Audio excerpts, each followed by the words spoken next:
చేతిలోనే చెక్కబడిన ఓ శిల్పమా, ఈ సృష్టిలోనే ప్రథమ ఫలమా,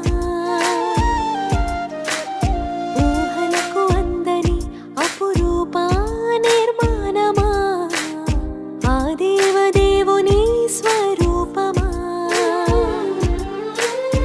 ఈ నేల మట్టితో నిర్మించినాడుగా తన ఊపిరే నీకిచ్చాడుగా, తన రూపమందున సృజించినాడుగా, నీ కోసమే ఎదురు చూసా.